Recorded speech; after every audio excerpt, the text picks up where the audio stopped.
এজন্যই তো পড়ালেখা যখন করাবো স্কুলে বলবো না, আমি বলি না স্কুলে পড়ায়েন না, স্কুলে পড়ান, ডাক্তার বানাবেন, ইঞ্জিনিয়ার বানাবেন, প্রফেসর বানাবেন, বানা। কিন্তু আমার প্রশ্ন হলো, আমার সন্তানের ডাক্তার পরিচয় বড় পরিচয় নয়, সবচেয়ে বড় পরিচয় হলো সে মুসলমানের সন্তান। এজন্য সবার আগে তারে মুসলমানি শিখাও, আর মুসলমানি শিখাইতে হলে ঘরেও তারে মুসলমানি শিখাও। পড়ালেখা যখন করাইবা এখানেও তারে তুমি 5 বছর নুরানি মাদ্রাসায় পড়াও, 5টা বছর তারে নুরানি মাদ্রাসায় পড়াও। এই 5 বছর এসে আল্লাহর পরিচয় কলিজায় নিবে, নবীর পরিচয় কলিজায় নিবে, নবীর আদর্শের কথাগুলি কলিজায় নিবে। এই স্লোগানটা তার কলিজায় শিখিয়ে দেওয়া হবে, এমনভাবে লিখে দেওয়া হবে, মোর এই জীবন জীবন নয়, মরণের পরের জীবনটাই হলো আসল জীবন। এই জীবনের সব কাজের হিসাব আল্লাহর সামনে দিতে হবে। আপনার সন্তানকে 5 বছরে তারে বোঝানো হবে, শেখানো হবে, হাতে কলমে তার মেমোরিতে রেকর্ড করানো হবে। দুনিয়ার সব মানুষে ধোঁকা দেওয়া যায়, কিন্তু খালিক আর মালিক রে ধোঁকা দেওয়া যায় না। এই শিক্ষাটা নিয়ে যদি আপনার সন্তান ডাক্তার হয়, আদর্শ ডাক্তার হবে, ডাকাত হইতো না, ডাকাত গেলে আপনার টেস্টের কথা কইতো না, টেস্টে তার পার্সেন্টেজ আছে, এই পার্সেন্টেজের লোভে পইরা রুগী ধনী না গরিব এটাও দেখে না, বাড়ি বেতন লাগবো না জমি বেতন লাগবো এটাও বুঝে না, গাই বেতন লাগবো নাকি ছাগল বেতন লাগবো এটাও বুঝে না। ডাক্তার একবার টেস্ট লাগবো 10টা, ঠিক না নেই? ভালো করে ডাক্তারে জানে টেস্ট অতটা লাগে না, এরপরও দেয়, কারণ প্রত্যেকটা টেস্ট থেকে ডাক্তারের পার্সেন্টেজ আছে। Normal delivery case, normal delivery case normal হবে, এরপরও ডাক্তার কয় সিজার লাগবে, সিজার কেন কয় সিজার করলে 20,000 টাকা বিল। এই বিলটার লোভে পইরা যেই ডাক্তার সুস্থ একজন মহিলাকে সারা জীবনের জন্য অসুস্থ বানায় দিল, এই ডাক্তারের ডাক্তার কইবেন না ডাকাইত কইবেন? কেন ডাক্তার হইও মানুষ হতে পারলো না, ডাকাত হলো? কারণ এই সাইনবোর্ড, এই শিক্ষা তার কলিজায় নাই। সবাই রে ধোঁকা দেওয়া যায়, কিন্তু আমার মালিক রে ধোঁকা দেওয়া যায় না। এই জীবনের প্রতিটা কাজের হিসাব পাই টু পাই আল্লাহর সামনে একদিন দিতে হবে। যদি 5টা বছর আপনি মাদ্রাসায় পড়ান, এই ছেলে ডাক্তার হলেও আপনার সন্তান আদর্শ আল্লাহওয়ালা ডাক্তার হবে, ঠিক কিনা ভাই? সব রে মুফতি সাহেব হইতে আমরা কই না, সব মুফতি সাহেব হয়ে গেলে ডাক্তারই মুখেটা দেশ চলবো? পাইলট লাগবো, ইঞ্জিনিয়ার লাগবো, উকিল লাগবো, ব্যারিস্টার লাগবো। হাফিজ সাহেব আর মুফতি সাহেব হয়ে গেলে দেশ চলতো কেমনে? বানান, আমাদেরও আপত্তি নেই, কিন্তু আমার সন্তানের জীবনের প্রথম লেখাপড়া শুরু হবে আমার আল্লাহর পরিচয় দিয়ে। এজন্যই তো গারে হেরার মধ্যে, গারে হেরা জিব্রাইল আমিন মায়ার নবীকে যখন বলতেছেন, নবী গো আপনি পড়েন ইকরা, আল্লাহর নবী বলেন আনা বিকারিন, আমি পড়া জানি না। জিব্রাইল আবারও কয় নবী গো আপনি পড়েন, নবী বলেন আমি পড়া জানি না। আবারও জিব্রাইল কয় নবী গো আপনি পড়েন, নবী বলতেছেন আমি পড়া জানি না। কেন নবী বলতেছিলেন পড়া জানি না? আল্লাহর নবী বুঝাইতেছেন জিব্রাইল কার নামে ফরমু, কের ফরা, তুমি কের ফরা কও। যখনই জিব্রাইল কয় ইকরা বিসমি রাব্বিকাল্লাযী খালাক, পড়েন আপনি আপনার রবের নামে, সাথে সাথে নবী কয় হ্যাঁ এখন পড়া যায়, যেই পড়া আমার রবের নামে এই পড়াই পড়া। এই কথা বইলেই নবী পড়া শুরু করে দিছে। ওয়াহদাতি কি হিফাজতে নেহি বেকুওয়াতে বাজু, ওয়াহদাতি কি হিফাজতে নেহি বেকুওয়াতে বাজু, आती नहीं कुछ कामी हक ले खुदादा, आती नहीं कुछ कामी हक ले खुदादा। ऐ मर्द खुदा तुझको कुव्वत नहीं हासिल, जा बैठ किसी गार में अल्लाह का करिया। ये सच है कि बातिल की तरफदार नहीं हम, गद्दार न समझो हमें गद्दार नहीं हाँ। फूलों की तरह नरम मिजाज अपना है नजर हम तीरी नहीं नेज़ा व तलवार नहीं हाँ हम तीरी नहीं नेज़ा व तलवार नहीं हाँ মুসলমানের আওয়াজ এখন আল্লাহু আকবার। তাহলে আমার সন্তানের সবচেয়ে বড় হক হলো আল্লাহর পরিচয় তারে শেখানো, আল্লাহর পরিচয় দিয়ে তার পড়ালেখা শুরু করা। খালি মক্তবে 1 ঘন্টা পড়াইলে কোনোদিন ইসলামের মৌলিক জ্ঞান তার শেখা সম্ভব না। ইসলামের মৌলিক জ্ঞানটা মুসলমানি যারে কয়, মুসলমানি যেই জ্ঞান শিখলে পরে অর্জন হয়, এটা মক্তবে পড়াইলে হয় না। আমি কইতেছি হয় না। 200 ছাত্ররে মক্তবের মেসাবে 1 ঘন্টা পড়াইবা, এই বাচ্চেন কি যা যেটা খালি এ উ গে গু করুন, ঠিক না? নেই, একজনে একটা ঘুষি মারে আরেকজনে একটা সিমটি মারে। অনেক মায়ও মনে করে আমি যখন সকালে রানতাম, বাপ যাইতো আলো, তাড়াতাড়ি আমি রুটি বানাইতাম, এটাই খালি গে গে গে গে করে ফাটাইতে মক্তব কোনার ফাটাইতে করে মেসাব রেখে যা জ্বালাইবার জ্বালা। এই বাচ্চা মক্তব আইয়া মারে যদ্দুর জ্বালাইতেছিল, এই জ্বালা দেয় মেসাব রে। এই 1 ঘন্টায় মেসাবে ফরাত দিবা কখন নিবা কখন, কিলাকিলি আর গুতাগুতি এই বিচার করতে করতেই তো 1 ঘন্টা শেষ। আর আমি মা বাবা আমরা বাপ মা মনে করছি মাশাআল্লাহ আলহামদুলিল্লাহ আমি তো কামিয়াব, আমার বাচ্চারা তো মক্তবে পড়াইয়া কোরআন খতম করাই লিতেছে। আমার দায়িত্ব আদায় গেছি, কসুও আদায় হয়েছে না, কসুও না। এই বাচ্চাই হাসরের মাঠে আল্লাহর আদালতে মামলা দিব বাপমার বিরুদ্ধে। কইব মালিক আমি তো আসলাম তোমার ওলি হইয়া, কারণ আল্লাহ রসুল তার হাদিসে বলছেন কুল্লু মাউলুদিন ইউলাদু আলাল ফিতরা فأبواه يخفضانه أو ينصرانه أو يمجسانه أو كما قال النبي عليه الصلاة والسلام। নবীজি বলেন সমস্ত সন্তান দুনিয়াতে আগমন করে আল্লাহ পাকের মারিফত কলিজায় লইয়া। মঈনুদ্দিন চিশতি, আব্দুল কাদের জিলানী যেমন আল্লাহর অলির যুবক, আমার আপনার সন্তানও এইরকম আল্লাহর অলি হইয়া দুনিয়াতে আসে। আল্লাহু আকবার জোরে কও। কিন্তু এরপরে তার এই বুজুর্গি নষ্ট করে তার বাপমা। বাপমার ভুল সিদ্ধান্তের কারণে সন্তান বেনামাদি হয়, বাপমার ভুল সিদ্ধান্তের কারণে সন্তান এরকম বেরোজগার হয়, বাপমার ভুল সিদ্ধান্তের কারণে সন্তান গানের দিকে যায়, বাপমার ভুল সিদ্ধান্তের কারণে সন্তান জিনা করে, বাপমার ভুল সিদ্ধান্তের কারণে সন্তান ঘুষ খায়, বাপমার ভুল সিদ্ধান্তের কারণে সন্তান ইয়াবাকুরের সাথে চলে, বাপমার ভুলের কারণে নতুবা সন্তান আইছিল আল্লাহর ওলি হইয়া। যদি বাপমায় ইসলামী চিন্তা চেতনায় তারে সবসময় বড় করতো আর ইসলামী চিন্তা চেতনায় তারে পড়ালেখা করাইতো, তাহলে আইছিল যেমন আল্লাহর ওলি হইয়া, কবরেও যাইতো আল্লাহর ওলি হইয়া। দুনিয়াত আইসে তো আমার সন্তান আল্লাহর ওলি হইয়া।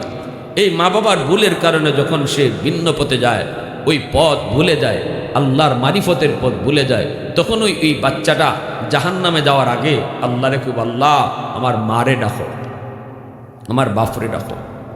আল্লাহ কোরআনে কথা বলছে রব্বানা আতিহিম দিফাইনি মিনাল আযাব ওয়ালআনহুম লানান কাবীরা। কইব আল্লাহ আমাকে তুমি যেই পরিমাণ শাস্তি আজকে জাহান্নামে দিবা, আমার বাপ মারে তুমি ডাবল শাস্তি দাও, ডাবল বাপ মারে তুমি ডাবল শাস্তি দাও, ডাবল। কারণ মা বাবার ভুলের কারণে আজকে আমি জাহান্নামী হয়েছি। এজন্য বলি যুবক, এই ভুলগুলা করা যাবে না। মনে রাখতে হবে সন্তান আমার কাছে আল্লাহর পক্ষ থেকে আমানত। যেবায় খুশি ইবায় সন্তানটি বড় করা যাবে না, লালন পালন করা যাবে না, যা খুশি তা খাওয়ানো যাবে না। এমন খানা খাওয়াইতে হইব যেটা হালাল, যেই খানার উপরে আল্লাহ খুশি। কারণ এই সন্তানের মালিক কেনা। আওয়াজ আসতে গেল লাগে জোরে এখন। আমার সন্তানের মালিক আমি না আল্লাহ।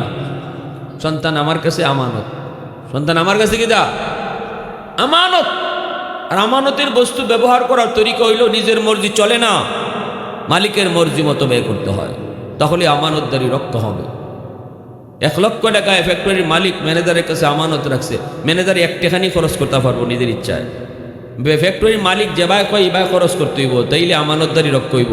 1 টাকা যদি ম্যানেজারে নিজের ইচ্ছায় কাউরে দেয়, আমানতে খেয়ানত হইব, ঠিক কিনা? তাহলে সন্তান বাপ মার কাছে আল্লাহর পক্ষ থেকে রাখা আমানত। এজন্য আমার সন্তানরে আমি কি খাওয়াইমো এটাও আল্লাহরে জিগানি লাগবো। আল্লাহ কিতা খাওয়াইতাম, খাও জিনিস তো তোমার রাখছো আমার কাছে, খাওয়াইতাম কিতা, আল্লাহ যেটা কইবে এটা খাওয়ানি লাগবো। আল্লাহ কিতা কন এটা জানেন, আল্লাহ কন হালাল খানা খাওয়াইস, সাবধান হারাম খাওয়াইস না, ঠিক কিনা? জোরে খাও। আল্লাহ কয় সাবধান বাচ্চারা হারাম খাওয়াইস না, হারাম খাওয়াইয়া রক্ত হারাম রক্ত বানাইস না, এই বাচ্চায় কিন্তু তোরে বাদ দিত না। হারাম রক্ত খাওয়াইয়া বড় করবে, তুই বাপরে বাদ দিত না, তুমি মারে খাওয়াইতো না, বেয়াদবি করব। আর হালাল খানা খাওয়াইয়া রক্ত বানাও, সন্তান আদর্শ সন্তান হইব। সুদের টাকা গড়ে ঢুকাইছো আর মনে মনে আশা রাখছো সন্তান আমার আব্দুল কাদের জিলানী হইত। সুদের টাকা গড়ে ঢুকাইয়া নিয়ত করে বই রইছো সন্তান আমার মঈনুদ্দিন চিশতি হইত। সুদের টাকা দিয়া সন্তানরে বড় কইরা মনে করতেছো সন্তান আমার শাহজালাল মুজরদি আমনি হইত। ওইবনে জীবনে জোরে কন, হ্যাঁ? চিটারি বাটফারি করে টেকা আনবায় গড়, আর ই টেকা দিয়ে চাউল কিনবায় ডাউল কিনবায়, আর ই খানা খাইয়া সন্তান বড় হইব, ই এসা শিকদার হইব, এসা শিকদার। এজন্য নবীর দরজা বন্ধ, অলির দরজা বন্ধ না।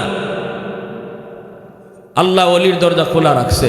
অলিদের বাপ মা যেভাবে সন্তান বড় করছে, তুমি যদি আজও এইভাবে বড় করো, তাহলে মঈনুদ্দিন চিশতি আসার দরজা বন্ধ না, আজও মঈনুদ্দিন চিশতির জন্ম হবে। শাহজালাল মুজরুদ্দি ইয়ামনি চলে গেছে, আর আসবে না, বিষয়টা এমন না। মুজরুদ্দি ইয়ামনির মা বাবা যেভাবে আল্লাহর জিগায়ে জিগায় সন্তান বড় করছে, লালন পালন করছে, সন্তানদের লেখাপড়া করাইছে, এভাবে তুমি আমিও যদি করি, আজও শাহজালাল মুজরুদ্দি ইয়ামনির জন্ম হবে, ঠিক কিনা? জোরে খাও। শেষ এই সাবজেক্ট আমার। এখন আসেন দ্বিতীয় সাবজেক্ট। তাহলে আমরা কি বুঝলাম প্রথম পর্ব আলোচনায়? যে আমার আদর্শ সন্তান যদি আমি পেতে চাই, আমাকে আগে আদর্শ বাপ হওয়া লাগবে, আদর্শ মা হওয়া লাগবে, ঠিক না? ঘরের মধ্যেই আমার সন্তানটারে আল্লাহর পরিচয় শিখাইয়া, দোয়াদুরু শিখাইয়া, কোরআন শিখাইয়া, আখিরাতের বুঝ দিয়া যা যা শিখাইবার মা বাবার পক্ষ থেকে এইগুলা শিখাও। আর গুনার দৃশ্য বাচ্চারে দেখাইও না। বেফরদায় মা চলল না, সন্তান বেফরদা শিখব। ফর্দার থাকো, সন্তান ফর্দা শিখব। ঘরের ভিতরে বেনামাজি চালু করো না, ঘরের ভিতরে নমাজ চালু করো, সন্তান নমাজি হইব। এই নমাজের সাথে তার পরিচয় ওই জীব শিশুকাল থেকে। মা যদি পরপুরুষের সামনে না যায়, এই শিশু মেয়েটা, এই মেয়েটাও ফর্দা শিখে লইব। ফর্দা বুঝে না, এটা বুঝবো যে আমার আম্মায় পরপুরুষের সামনে যাই না, এই মেয়েটাও পরপুরুষের সামনে যাইতো না। মা যদি ঘর থেকে বাইরিলে বুরকা ফুরে বাইরন, ডিলা ডালা বুরকা, এই মেয়েটা উপযুক্ত হইবার আগেই কইব আম্মা আমারে বুরকা বানাই দাও, ঠিক কিনা? বাবা এই কথা কখন লাগবে না, এ মা তুই স্কুলে যাওয়ার বয়স, এখন তোমার বুরকার বয়স হয়েছে, মা তুমি বুরকা ঢুকো, এটা বাপে কখন লাগতো না, কইয়া বুরকা থারানি লাগতো না। মা যদি বুরকা ফইরা চলন, বাচ্চায় কইব আমারে বুরকা কিনে দাও, তখন বুরকার সাথে তার মহব্বত জন্মিব। আর কইয়া যেটা মানানি হইব, এটা যে কোনো সময় সাইডেও দিতে পারে, আর নিজের ইচ্ছায় যেটা লইব এটা ছাড়তো না। আর হাজিরিন, উলামায়ে কেরাম দেশ থেকে দেশান্তর, নদী থেকে বন্দর, গ্রাম থেকে শহর ঘুরে ঘুরে শুধু এই মেসেজগুলাই দিতেছে যে মূল ঠিক করো, মূল ঠিক করো, ফাউন্ডেশন মজবুত করো, পরে খাইন্দেও লাভ হইতো না। একদিন আমার সামনে একজন আমার মুসল্লি, বড় সামনের কাতারে মুসল্লি, ছোট্ট মেয়ে, আমি তার বাসাত গেছি, মেয়েটার আমার সামনে আইছে, মেয়ের ডাক দিছে, আইছে হাফ প্যান্ট পরা, সেন্টু গেঞ্জি পরা, ছোট মেয়ে। আমি বলি বুঝলাম, বুঝে না বাচ্চা, তারে জিগাইলাম মেয়েটার এই পোশাক কেন পরাইছেন? কৌজুর বুঝে না। আমি কইলাম আপনি বেশি বুঝুন না রসুলে বেশি বুঝুন? রসুলে বেশি বুঝুন। আমি আমার রসুলে কইছেন বাচ্চা বুঝে, আর আমি আপনি কইতেছি বাচ্চারা বুঝে না। এখন কোনটা ঠিক, আমারটা ঠিক না রসুলেরটা ঠিক? মাথুর দেখা লাগে আপনারা, রসুলেরটা ঠিক, ঠিক না? এই শিশু বাচ্চাটারে যদি ইউরোপীয় কালচার আর ভারতীয় পোশাক পরাইয়া, আমেরিকানি লন্ডনী পোশাক, অর্ধনগ্ন পোশাক পরাইয়া যে বাচ্চাটারে বড় করতেছেন, এই বিজাতীয় পোশাকের খারাপ আসর, বদ আসর শিশু বাচ্চাটার দিল দেমাগে শিশুকালে পড়তেছে। শিশুকালে ফাউন্ডেশন দুর্বল করতেছেন আপনি বাবা, এই বাচ্চাটার ফাউন্ডেশন নষ্ট করতেছেন আপনি মা। তার এই শিশুকালে পরানো দরকার ছিল লম্বা হাতার জামা, তারে পরানোর দরকার ছিল পায়জামা।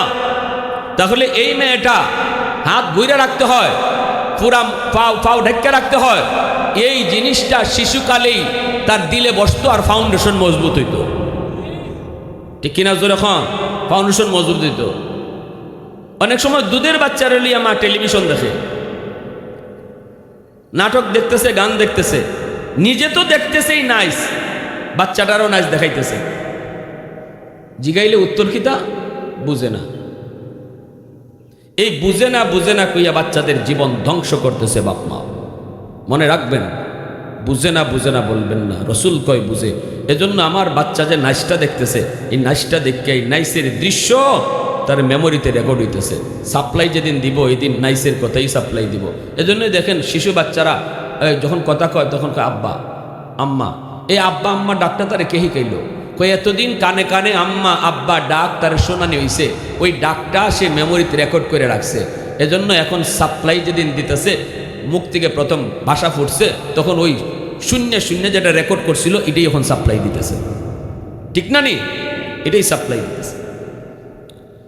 এজন্য আমার বাইরা বন্ধুরা বলবো, প্রথম দায়িত্ব হলো বাপ মার। এই দায়িত্বে যেই সকল বাপ মা অবহেলা করবেন আর সন্তানের ভবিষ্যৎ অন্ধকার হবে, সন্তান জাহান্নামের পথে চলবে। শিশুকালে আমার ভুলের কারণে লেখাপড়ায় ভুল করানোর কারণে যদি সন্তান জাহান্নামী হয়, হাসরের ময়দানে এই সন্তান বাপ মারে আসামি বানাবে।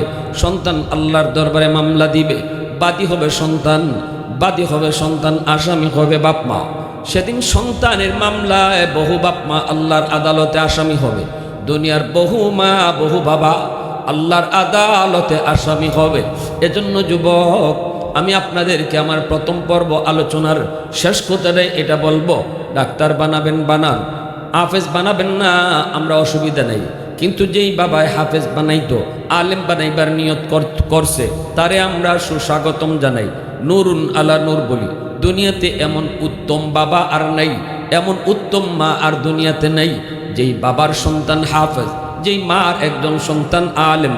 কারণ কিয়ামতের ময়দানে আল্লাহ পাক নবীর বাপ মারেও আল্লাহ পাক নিজের হাতে পাগড়ি পরাবে না, কিন্তু হাফেজের মা আলেমের বাপ মারে আল্লাহ পাক নিজের হাতে পাগড়ি পরাইব। মান কারা আল কোরআন ওয়া আমিলা বিমা ফিহি উলবিসা ওয়ালিদাহু তাজান ইয়াউমাল কিয়ামা দাউহু আহসানু মিন দাউইশ শামস। যেই মুকুটের পাওয়ার সূর্যের পাওয়ারের চেয়েও বেশি হইব। হাদিস শরীফে নবী কথা কয় নাই, নবীর বাপ মারে আল্লাহ মুকুট পরাইব, এমন হাদিস আমরা পাই না। হাদিস পেয়েছি একজন হাফেজ আলেমের বাপ মারে আল্লাহ পাগড়ি পরাইব। সুবহানাল্লাহ জোরে কোন। এরপরেও যদি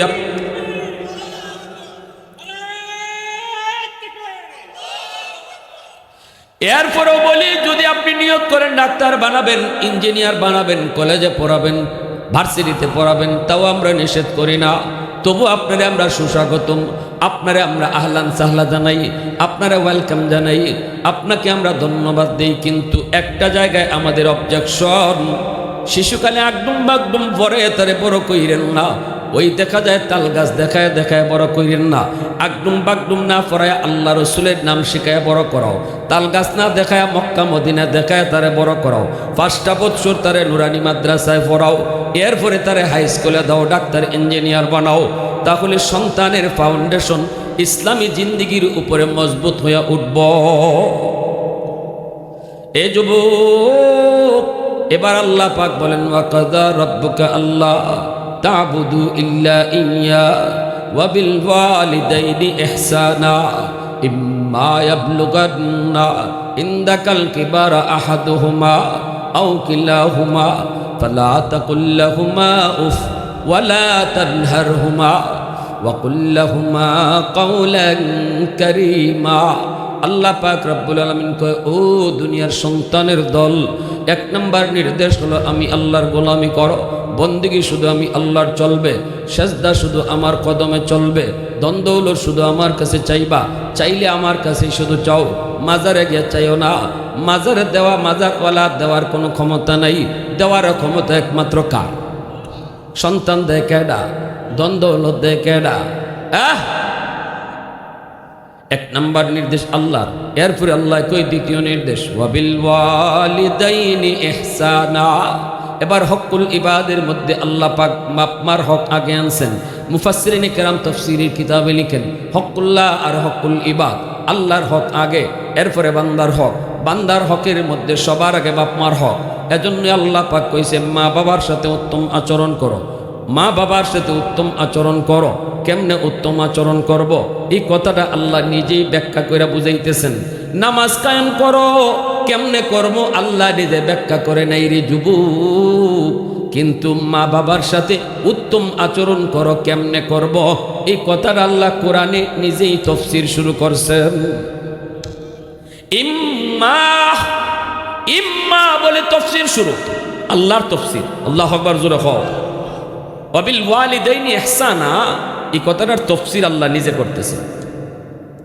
ইম্মা ইয়াবলুগান্না ইনদাকাল কিবারা আহাদুহুমা আও কিলাহুমা ফালা তাকুল লাহুমা উফ ওয়ালা তানহারহুমা ওয়াকুল লাহুমা কাওলান কারীমা ওয়াখফিদ লাহুমা জানাহাদ যুল্লি মিনার রাহমা ওয়াকুর রাব্বিরহামহুমা কামা রাব্বায়ানি সগীরা। আল্লাহ পাক রব্বুল আলামিন কই, এ দুনিয়ার সন্তানের দল, শুনো কেমনে বাপ মার সাথে উত্তম আচরণ করবা। সর্ববয়সে বাপ মার সাথে উত্তম আচরণ করবা। তোমার বাবার বয়স কত, মার বয়স কত, এদিকে খেয়াল না। বাবা যখনই দেখছো, মারে যখন থেকেই পাইছো, তখন থেকেই বাপ মার সাথে উত্তম আচরণ করো। তবে বৃদ্ধকালের কথা আমি আল্লাহ আলাদাভাবে উল্লেখ করি। যখন মা বৃদ্ধ হয়ে যায়, বাবা যখন বৃদ্ধ হয়ে যায়, তখন আলাদা নজর রাখো, আলাদা নজর। কারণ বৃদ্ধকালে বাপ মা শিশু বাচ্চার মতো হয়ে যায়। এক কথা বারবার কয়, আগের কথা পরের কথা মিল থাকে না। খাইলেও কয় খাইছে না, নামাজ পড়লেও কয় পড়ছে না, মন বোলা হয়ে যায়। তোমার কাছে কত কিছু আবদার করে কইব, তোমার কাছে কত কিছু চায়া বসবো। শিশু বাচ্চারা যেমনভাবে এক বৃদ্ধকালে বাপ মাও এক কথা বারবার কইব, তখন কিন্তু ধমক দিও না, চোখ লাল করে কথা কইও না, মার দিকে বাবার দিকে কিরিমেরি খায় কথা কইও না, উফ শব্দটা মুখ দিয়ে বের করায়ও না। তুমি নিজেও বাপ মার কোনো কথায় আহ উহ কইও না। আমি আল্লাহ বলতেছি, আল্লাহ কই কেমনে ভালো আচরণ করবা, আমি কই ব্যাখ্যা করে কই, বান্দা সাবধান, বাপ মার মুখ থেকে আহ উহ বের করায়ও না, ধমক দিও না। নরম নরম ভাষায় তোমরা কথা কইও, নরম নরম ভাষায় বাপ মার সাথে কথা কইও। শুনো, আর যখনই বাপ মার জন্য দোয়া করবা, তখনই আমার কাছে কইবা, রব্বিরহামহুমা কামা রাব্বায়ানি সগীরা। কেমনে দোয়া করবা, কেমনে দোয়া করবা, আমি আল্লাহ তোমাকে দোয়া শিখায় দেই। মার জন্য বাবার জন্য দোয়া নিজের খুশি মতো কইরো না, আমি তোমাকে দোয়া শিখাই দিতেছি রে বান্দা। আল্লাহ যদি দোয়া শিখাই দেয়, দোয়া কবুল করবো কেডায়? আওয়াজ দিয়ে এখন কেডায়? যিনি দোয়া কবুল করব, ইনি যদি দোয়া শিখাই দেয়, তাহলে বোঝা গেল ওনার শিখানো দোয়া অনুযায়ী দোয়া করলে কবুল উনি 100% কবুল করব। ঠিক না? নিজে রাখো। ফ্যাক্টরি মালিক যদি কয়, আমি তোমার দরখাস্ত শিখাই দিই, আমার কাছে কেমনে চাকরির আবেদন করতে হয়, হাজারো মানুষের চাকরি না হইল, যে দরখাস্ত নিজে শিখাই দিছে মালিকে, এভাবে লেখলে বোঝা গেল তার চাকরি হইব 100%। আওয়াজ দেখো। মালিক কয়, শুনো কেমনে আমার কাছে আবেদন করবা, শিশু কালের কথা ইয়াদ করে দিও। আমারে কয়, মালিক আমার মা আমার বাবা শিশুকালে আমারে যেইভাবে আদর করেছেন, শিশুকালে আমারে যেই রকম মায়া করছে, যেমনটা নিজে না খায় আমারে খাওয়াইছে, নিজে না ঘুমায় আমার ঘুম পাড়াইছে গো, আজকে কবরে আমার মারে বাবারে তুমি এরকম আদর কইর। আমারে আমার মা আমার বাবা যেমন আদর করছে শিশুকালে, তুমি আজকে আমার আব্বা আম্মারে এরকম আদর কইর। এ যুবক, কয়েকদিন আগেও পত্রিকায় পাইলাম রাশিয়ার একটা বিল্ডিং ধসে পড়ল। এই বিল্ডিংয়ের নিচ থেকে প্রায় 12-13 দিন পরে একটা মা এবং একটা দুধের বাচ্চারে উদ্ধার করলো। এক জায়গায় আটকা পড়েছিল মাটির নিচে, এখান থেকে উদ্ধার করলো। হসপিটালে রাখার পর দুজন বাচ্চা, মাও বাচ্চা, বাচ্চাটাও বাচ্চা। এইবার ডাক্তাররা দেখতেছে মার একটা আঙ্গুলের মাথাও নাই, প্রতিটা আঙ্গুলের মাথাগুলি কাটা। ডাক্তার জিগায়, মা গো, আঙ্গুলের মাথাগুলা কেমনে কাটছে? মহিলায় কান্না শুরু করেছে আর কই, ডাক্তার, কয়েকদিন পরেই যখন আমার বুকের দুধ শুকায় গেছে, এই অন্ধকার রূপ, অল্প একটু আলো আসে, আমাদের ডাক কেউ শুনে না। আমি তো মনে করেছি জিন্দা কবর, আমার বাচ্চাটা, দুধের বাচ্চাটারে নিয়ে আমি জিন্দা কবরে আছি। আমি যে বাঁচবো, এমনকি বেঁচে আসবো, কখনো ভাবি নেই। কিন্তু আমার দুধের বাচ্চাটা, আমার নিজের জানের প্রতি এত মায়া হয় নাই। আমার দুধের বাচ্চাটার প্রতি আমার যত মায়া, আমি দেখতেছি বাচ্চারা চোখের সামনেই মরে যাবে। 2 দিন 3 দিন পর যখন আমার বুকের দুধ শুকায় গেছে, আমি আমার দুধের বাচ্চাটারে কি খাওয়াবো? বাচ্চাটা কান্না করে। এক পর্যায়ে যখন তার মুখ শুকায় আসছে, তার জীবনের প্রদীপ আস্তে আস্তে নিভে যাইতেছে, জিব্বাটা পর্যন্ত দেখছি বাইরে আসতেছে।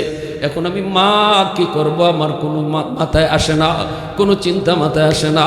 সাথে সাথে একটা বুদ্ধি আইছে, আমি আমার আঙ্গুলের মাথাটা কামড় দিয়া কাইট্টা ফেলাইছি, পুরা আঙ্গুলের মাথাটা কাইট্টা লাইছি, রক্ত বাইরিতেছে। এই রক্তটা আমার বাচ্চার মুখে ধরছি, ফিনকে দিয়া রক্ত, এই রক্তটা আমার বাচ্চার মুখে খাওয়ায়া খাওয়ায়া একদিন এক একটা আঙ্গুলের মাথা কাটছি আর বাচ্চারে খাওয়াইছি। এক একদিন এক একটা আঙ্গুলের মাথা কামড় দিয়া কাটছি আর বাচ্চাটা রক্ত খাওয়াইছি। এইভাবে বাচ্চাটারে বাঁচায় রাখছে মা। আল্লাহ কই, দুনিয়ার সন্তানের দল, তোরা জানোস না শিশুকালে তোমাদের মা, তোমাদের বাবা কতটা তোমারে মায়া করছে, তোমার জন্য কতটা কোরবানি, কতটা স্যাক্রিফাইস করছে। আমি আল্লাহ দেখেছি, তোরা ভুলে গেল, আমি আল্লাহ বলি নাই রে বান্দা। এজন্য যখনই আমার কাছে দোয়া করবা, শিশুকালের কথাটা আমার ইয়াদ করে দিও। কামা রাব্বায়ানি সগীরা, এই কথাটা আমি আল্লাহর ইয়াদ করে দিও। শিশুকালের কথাটা আমার ইয়াদ করে দিও। কত মারে আমি দেখেছি অসুস্থ সন্তানের মাথার পাশে বইসা কইছে, আল্লাহ ও মালিক, ডাক্তার রূপ ধরতে পারে না, আমার কলিজার টুকরা সন্তান বুঝি মারা যাবে। আল্লাহ জানি না কয়দিন হায়াত রাখছো, আমি মা আমার হায়াতটা সন্তানরে দিয়ে দিলাম, তবু আমার সন্তানরে তুমি বাঁচাও। কত বাবায় কইছে, আল্লাহ আমার হায়াত দিয়ে দিলাম, আমার সন্তানরে তুমি হায়াত বাড়ায় দাও। অসুস্থ সন্তানরে নিয়া গভীর রাত বাবা পাগলের মতো কাদের মধ্যে লইয়া দৌড় দিছে ডাক্তারের কাছে। রিক্সা পাবে কি, গাড়ি পাবে কি পাবে না, কোনো খেয়াল নাই। পাগলের মতো কত বাবা গভীর রাতে সন্তান কুলি নিয়ে দৌড় দিছে, অথচ নিজের শরীরে রোগের কোনো অভাব নাই, নিজে ডাক্তার দেখায় না, সন্তানের জন্য পাগল হয়ে যায়। আল্লাহ কয়, বান্দা তুই ভুলা গেছো, আমি আল্লাহ বলি নাই, আমি বলি নাই। এই দৃশ্যগুলি এখনো আমি আল্লাহর মনে আছে। এজন্য যখনই বাপ মার কথা তুই দোয়া করবি, আমি আল্লাহর কাছে শিশুকালের কথাটা কইস। আল্লাহু আকবার, জোরে কও, আরেকটু জোরে কও না আল্লাহু আকবার। প্রশংসা করব কার? আরেকটু জোরে কও না কার?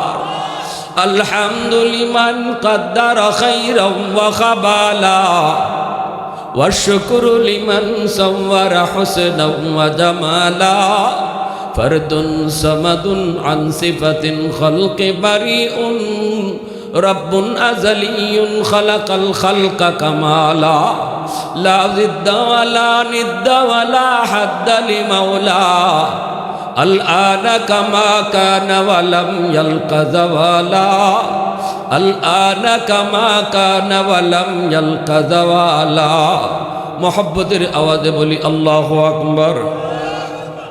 এজন্য আল্লাহ পাক রব্বুল আলামিন কই, বান্দা শোনো, বৃদ্ধ বয়সটা তুমি আলাদাভাবে খেয়াল রাখো। বৃদ্ধ বয়সে বাপ মা কিন্তু শিশু বাচ্চার মতো, তোমার শিশুকালের কথাটা তুমি একটু ইয়াদ রাখো। শিশুকালে তুমি অনেক কিছু বাবার কাছে চাইতে, তোমার পকেটেও সেদিন টাকা ছিল না, তুমি রুজি রোজগার করতে পারো না, কিছু চাইলে বাবার কাছে চাও, কিছু চাইলে মার কাছে চাও। বাবা কিন্তু তোমার জন্য বাজার থেকে ডেকে নিয়ে আসতো, নিজেরটা না আনলেও তুমি যা চাইছো এটা বাবাই পূরণ করার চেষ্টা করতো। বাবার পকেটে টাকা না থাকলে বন্ধুর কাছ থেকে ঋণ কইরা হলো তুমি সন্তানের জন্য কিছু না কিছু নিয়ে আসতো। আল্লাহ কো বান্দা একটু তুই খেয়াল করিস, আজকে তোর বাবা তোর মা, বাবার কোমরে শক্তি নাই, হাতে শক্তি নাই, পকেটে টাকা নাই, বাবার যদি ঔষধের প্রয়োজন হয় তুমি সন্তানের কাছে চাইব, কইব বাজান আমার গ্যাস্ট্রিকের ট্যাবলেট শেষ, ট্যাবলেটটা নিয়ে আসিস। বাবা আমার প্রেশারের ওষুধ শেষ, ওষুধটা নিয়ে আসবি। বাবা রে শীতে বড় কষ্ট পাই, শীতের কাপড় নিয়ে আসবি। আল্লাহ পাক কয় বান্দা শিশুকালে তুই যেভাবে তোর বাবার কাছে চাইতি, আজকে বৃদ্ধ বয়সে তোর বাবা তোর কাছে চায়। একটু মনে করিস বাবা যখন তোর কাছে চাইব ধমক দিস না, মনটা খারাপ করিস না, কারণ শিশুকালে তুই যখন চাইতি বাবা মন খারাপ করতো না, বরং নিজেরটা না কিনে বাবা তোমারটা আগে কিনতো। তোমার জিনিসটা বাবা আগে নিয়ে আসতো, আজও বাবারটাই তুমি আগে কিনবা, আজও তুমি মারটাই আগে কিনবা। এজন্যই পবিত্র কোরআনের সূরাতুল বাকারার মধ্যে আল্লাহ পাক রব্বুল আলামিন কয় বন্ধু মানুষ তোমার কাছে জানতে চায় সম্পদ কোন পথে ব্যয় করব। ওয়ায়াসআলুনাকা মাযা ইউনফিকুন কুল মা আনফাকতুম মিন খায়র ফালিল ওয়ালিদাইনি ওয়াল আকরাবিন। আল্লাহ পাক কয় বন্ধু মানুষ তোমার কাছে জানতে চায় কোন কোন জায়গার মধ্যে টাকা পয়সা ব্যয় করব। আমি আল্লাহ জবাব দিতেছি তুমি দিও না, জবাব আমি দিতেছি তুমি দিও না। বন্ধু জানায় দাও সবার আগে তার টাকা তার পয়সা তার মার জন্য বাবার জন্য খরচ করতে হবে, কারণ তার বাপ মা কিন্তু তারটাই আগে পূরণ করছে শিশুকালে। নিজের একটা লাগলো, ঈদের দিনে মা নিজের কাপড় আগে কিনছে না, ঈদের দিনে বাবা নিজেরটা আগে কিনছে না, সন্তানের ঈদের কাপড় আগে কিনছে। আওয়াজ দেখো কত বাবা পুরান কাপড় ফুইরে স্কুলে ঈদের নামাজও গেছে, কিন্তু সন্তানের নতুন কাপড় ফরাইয়া লয়ে গেছে। আল্লাহ কয় আজ আমিও বলতেছি তোমার যেদিন টাকা খরচ করার সুযোগ আসবে, টাকা কামাই করার সুযোগ আসবে, এই টাকা পকেটে ঢুকছে, বেতনের টাকা, ব্যবসার টাকা, বিদেশের টাকা, তোমার রুজির টাকা, যে কোনোভাবে যখন হালাল পথে তোমার ব্যবসা টাকা পকেটে ঢুকবো, খরচ করবে কোন জায়গা? সবার আগে আল্লাহ কয় এটা আল্লাহর সিদ্ধান্ত, রসুল জানায় দাও সবার আগেই সে খেয়াল করব তার মার কি লাগবে, বাবার কি লাগবে। আল্লাহু আকবার। সিদ্ধান্ত কার? আরো জোরে বলেন কার সিদ্ধান্ত? কার? আল্লাহর সিদ্ধান্ত। আমরা আল্লাহর সিদ্ধান্ত মানতে কারা কারা রাজি আছে একটু হাত উঠে আল্লাহরে দেখাই। আল্লাহ কবুল করো, সবাই বলেন আমিন। আরো জোরে কোন আমিন।